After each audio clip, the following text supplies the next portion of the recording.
Je suis Marina Maramarvi, je suis chef d'entreprise et dirigeante de l'agence Mara et Associés, qui est une agence de promotion et de marketing qui accompagne les marques en Europe avec un axe tout de même très fort vers l'Afrique et les Caraïbes, donc dom-tom.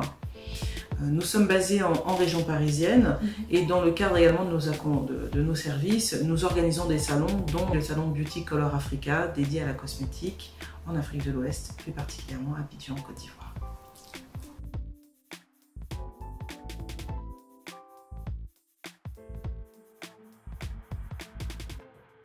Alors, moi, ça fait 12 ans que je suis entrepreneur.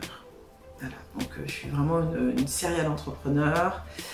J'aime pousser mes limites et je trouvais important de pouvoir avoir une entité où j'avais pas de contraintes de devoir me conformer à un PNL, à des objectifs fixés par d'autres. J'avais vraiment envie de mettre mes valeurs en action et de pouvoir aussi avoir des actions qui me permettent de rayonner sur l'Europe, sur la Caraïbe et sur l'Afrique.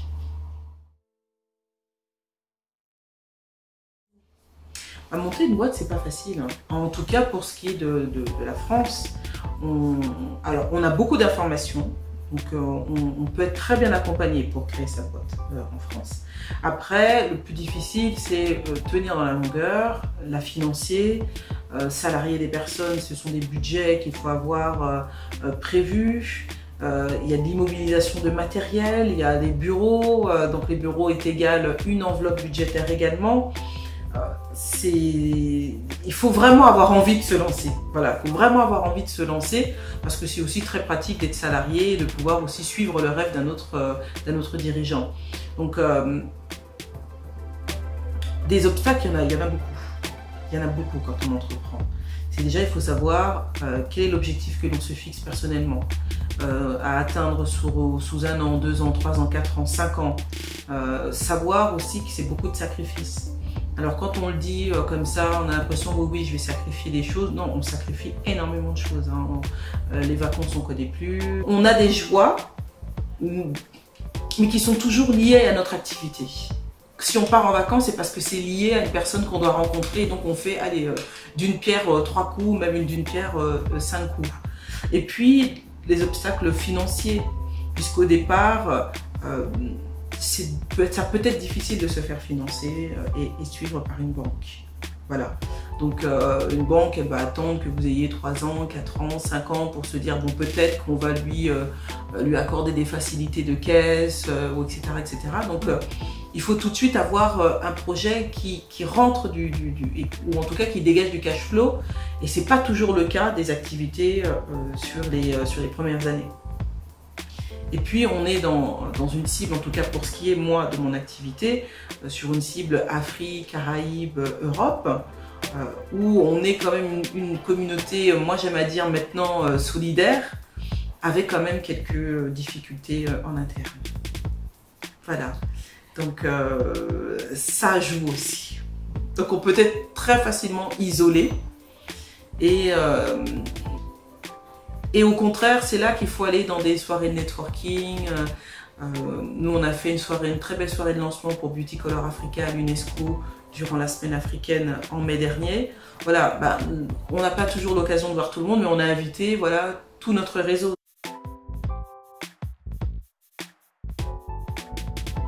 Non, non, parce que ça n'est pas un problème, en devient un quand on conçoit que c'est un problème. Moi, je ne l'ai jamais conçu comme étant un problème.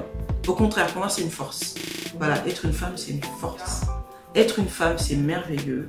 On a des qualités que les hommes n'ont pas et qu'on nous reconnaît aujourd'hui. Et c'est pour ça qu'il y a de plus en plus de top managers femmes, puisqu'on a une plus grande capacité à mettre de la rondeur dans les choses que nous entreprenons, dans la manière de communiquer avec les autres, peut-être parce qu'on est soit mère, ou parce qu'on va être mère, ou parce qu'on a pris soin de nos petits frères, de nos petites sœurs. Donc on a toujours voilà, ce savoir-faire de prendre soin de l'autre.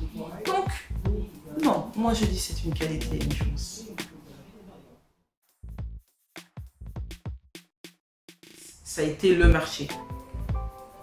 parce que la communauté, quand on veut axer son activité sur la communauté afro, en tout cas européenne, puisque nous sommes afro-européens, on est basé en France, on redescend vite fait de son petit nuage.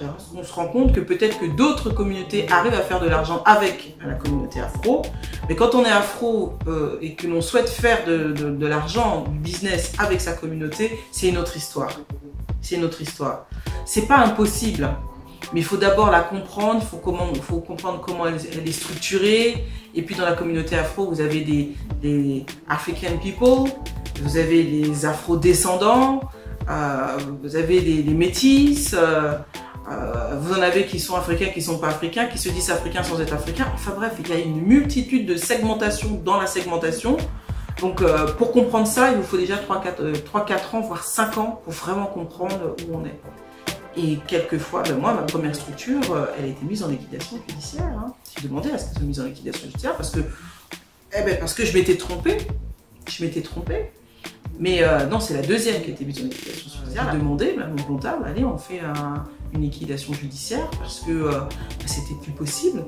On faisait des salons qui rassemblaient énormément de monde, mais c'était très difficile pour les exposants de pouvoir régler quelquefois la facture parce que, en effet, quand on est entrepreneur noir en France, ben vous êtes un petit peu plus taxé que les autres, hein, parce qu'il y a le pourcentage de risque que vous soyez déficitaire, que vous n'alliez pas jusqu'au bout, vous prenez les casseroles d'autres entrepreneurs afro qui sont passés avant vous, donc bref, il y a un petit 20%, 30% de plus sur la facture.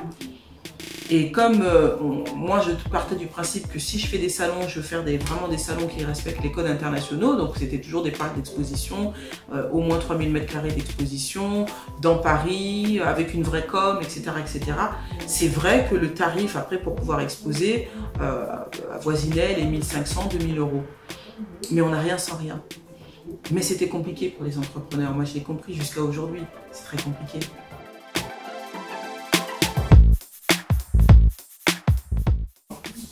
Toujours là. Après, ça dépend du tempérament qu'on a.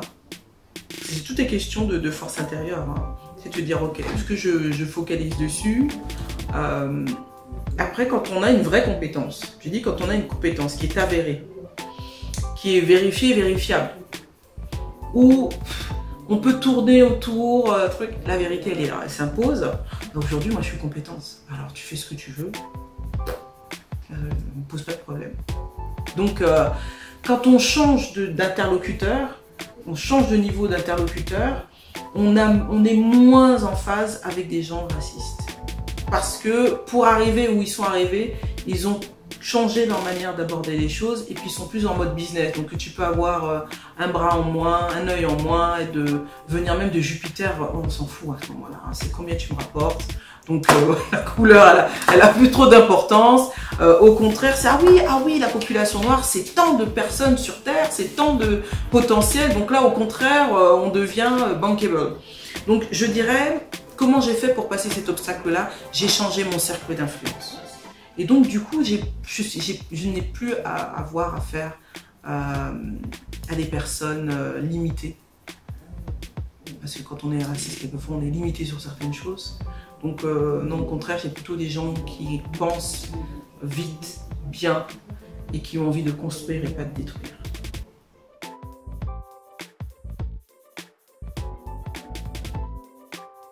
L'expérience, ça sert à quoi? L'expérience, ça permet de réduire les périodes de down.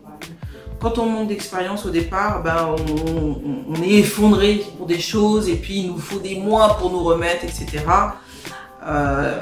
Quand on a vécu ça et qu'on revient dans la situation, on sait qu'il y a un trou devant, donc déjà on évite, on saute par-dessus ou on passe de l'autre côté, donc du coup, hop, on rentre même pas dans la période de down.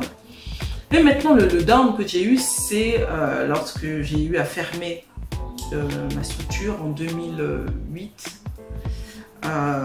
Et je l'ai vécu personnellement parce que là je dis c'est mon bébé, j'ai dû licencier mes salariés, voilà, c'était à l'époque je pensais que c'était la fin d'une aventure alors que non, ça a été le début d'une grande aventure parce que c'est pour ça que je suis capable aujourd'hui d'être vraiment experte Et parce que je m'appuie sur une expérience où j'ai eu très grande réussite et vraiment des échecs mais cuisants. Et c'est ce qui permet aussi de gagner en humilité. Les amis, moi c'est mes amis qui m'ont permis de sortir de ma période de down quand j'ai fermé à l'époque c'était l'agence Mara Internationale. Déjà, avoir un bon projet. Vraiment un bon projet qui répond à une demande ou à un besoin.